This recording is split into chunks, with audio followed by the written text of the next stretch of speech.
মধ্যে পার্থক্যকারী আল্লাহ, ওই আল্লাহ যিনি ফুরকান নাযিল করেছেন, সত্য এবং মিথ্যার মধ্যে পার্থক্যকারী নাযিল করেছেন। আল্লাহ তাআলা কোরআন নাযিল করেন হকের পথ। পৃথিবীর মধ্যে আল্লাহ পাকের জমিনে হকের বাণীকে আল্লাহ তাআলা প্রতিষ্ঠিত করে দিয়েছেন, বাতিলকে আল্লাহ তাআলা দামিয়ে দিয়েছেন।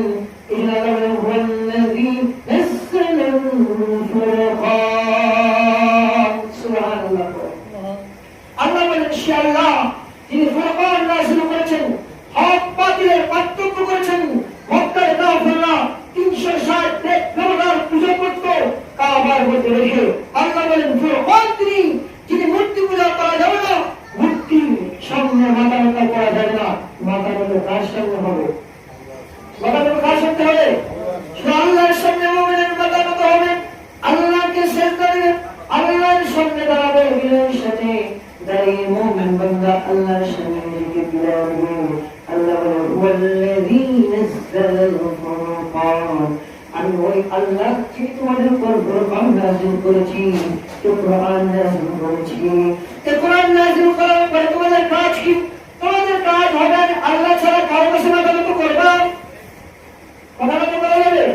আমি আল্লাহ ছাড়া তোমরা কারোর সামনে মাথা নত করবে না।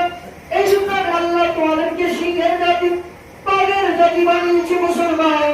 তোমরা এরকম এক জাতি যে মুসলমানের জাতি 300 জন নিয়ে 1000কে পরাজয় করে, যে মুসলমান 1000 দিনে 3000কে পরাজয় করে, যে মুসলমান 10,000 দিয়ে 1 লক্ষ কাফেরকে পরাজয় করে, যে মুসলমান 6 জন মুসলমান দিয়ে খালিদ বিন ওয়ালিদ 10,000 কাফেরকে যুদ্ধের ময়দানে পরাজয় করে, তোমরা তো ওই মুসলমান।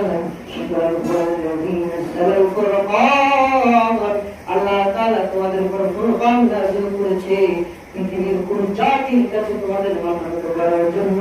তোমাদের কাছে আল্লাহ ফুরকান নাযিল করেন না। সুবহানাল্লাহ। তাহলে কোরআন আল্লাহ আমাদের উপর নাযিল করেছেন তো মাথা নিচু রাখার জন্য না উঁচু করার জন্য? মুসলমানের মাথা নিচু কেন আজকে?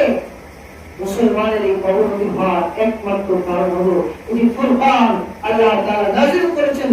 এই ফুরকানকে মুসলমান তার জীবনে, রাষ্ট্রে, সমাজে, ঘরে, পরিবেশে, প্রত্যেক জায়গায় এই ফুরকানকে মুসলমান যখন ছেড়ে দিয়েছে, আল্লাহ পাকের কোরআন বিধানকে